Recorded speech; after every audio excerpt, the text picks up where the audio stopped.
Assalamualaikum warahmatullahi wabarakatuh. Alhamdulillahilladzi arsala rasulahu bil huda wa dinil haqq liyudhhirahu 'alad dini kullih wa kafaa billahi syahida. Asyhadu an la ilaha illallah wa asyhadu anna Muhammadar Rasulullah. Allahumma shalli ala sayyidina Muhammad wa ala alihi wa sahbihi ajma'in, amma ba'd. Yang saya hormati para ustadz dan ustadzah, semoga Allah selalu melimpahkan kebaikan di dunia dan akhirat. Yang saya banggakan teman-teman santri pasca tahfidz Pondok Pesantren Bait Al-Quran, semoga Allah selalu memberikan kebaikan pada setiap usaha kita. Dan seluruh jamaah yang hadir di majelis ini, semoga Allah selalu meneguhkan hati kita di jalan takwanya. Jamaah yang dirahmati Allah, pada kesempatan ini saya akan menyampaikan kultum dengan judul Keseimbangan Dua Dimensi.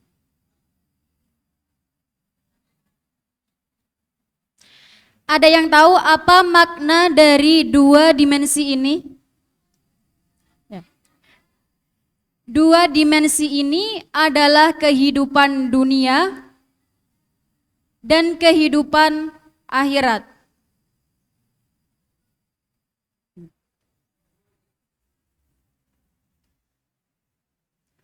Dalam perjalanan ini sebenarnya kita sedang berjalan di dua dimensi sekaligus, yaitu dunia dan akhirat. Keduanya bukan hal yang saling bertentangan, namun dua arah yang harus ditempuh secara seimbang. Namun pada kenyataannya, tidak jarang manusia kurang tepat dalam menempatkan dua posisi tersebut. Setidaknya ada dua masalah besar yang sering terjadi. Yang pertama, terlalu mengejar dunia hingga lupa akhirat.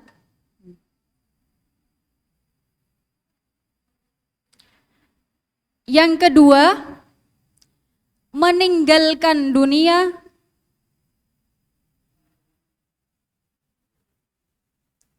dengan alasan mengejar akhirat.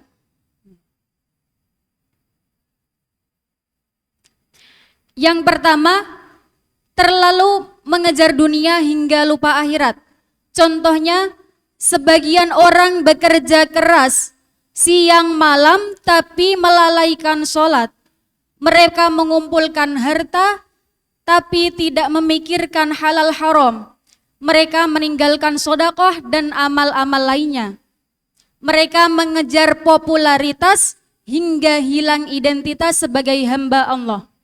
Baginya, dunia itu terasa begitu besar, seakan-akan tidak ada hari pembalasan. Inilah yang disebut ghurur, tertipu oleh dunia. Tetapi ada juga sebaliknya.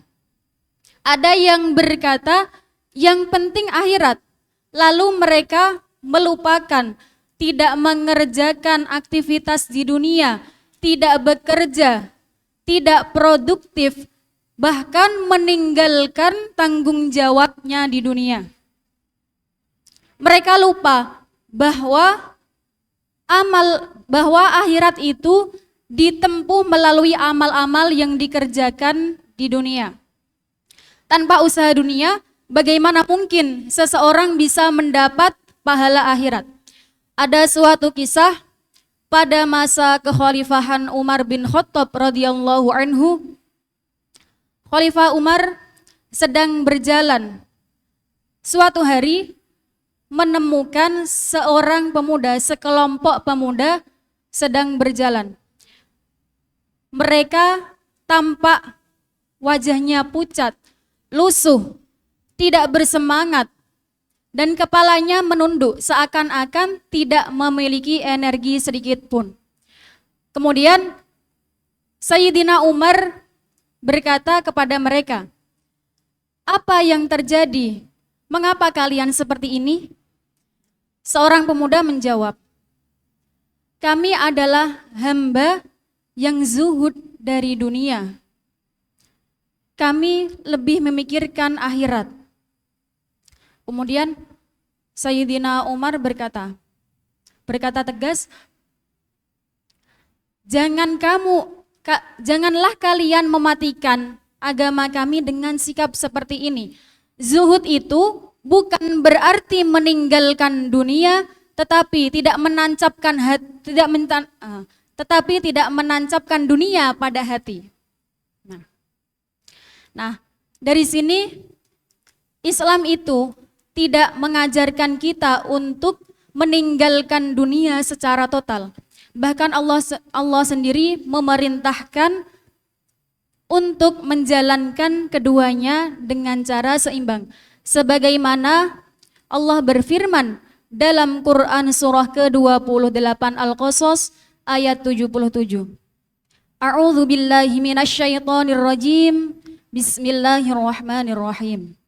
Wabtaghi fima atakallahu ad-darul akhirah wa la tansa nasibaka minad dunya. Al-ayah.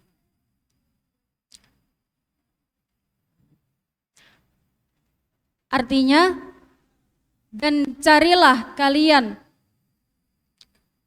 wabtaghi fima atakallahu ad-darul akhirah wa la tansa nasibaka minad dunya. Dan carilah kalian apa yang telah dianugerahkan kepadamu, pahala negeri akhirat, tetapi janganlah kamu melupakan bagianmu di dunia.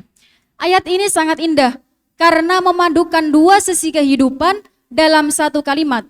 Allah tidak memerintahkan kita untuk memilih salah satunya antara dunia atau akhirat, tetapi Allah memerintahkan kita untuk meraih akhirat tetapi tidak lepas dari dunia.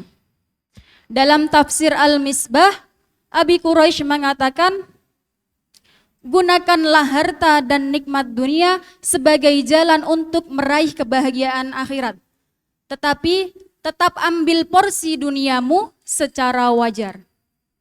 Hadirin yang dimuliakan oleh Allah, dari sini kita bisa mengambil prinsip bahwa dunia adalah wasilah, sarana, dan akhirat adalah ghoyah, tahu, tujuan. Dunia diberikan untuk memudahkan kita ibadah, alat untuk memperkuat amal. Tanpa nikmat dunia, ibadah besar tidak akan mungkin bisa terlaksana. Contohnya, coba kita renungkan. Sholat, kita membutuhkan pakaian, tempat yang suci, waktu. Semua itu adalah bagian nikmat dunia. Zakat diwajibkan bagi orang yang memiliki harta. Tanpa memiliki harta, maka mereka tidak bisa berzakat. Haji membutuhkan biaya, kesehatan, tenaga, transportasi, dan fasilitas lainnya. Semua amal-amal ini tidak akan bisa terlaksana tanpa memanfaatkan nikmat dunia. Namun di sisi lain, akhiratlah yang memberikan nilai pada amal-amal tersebut.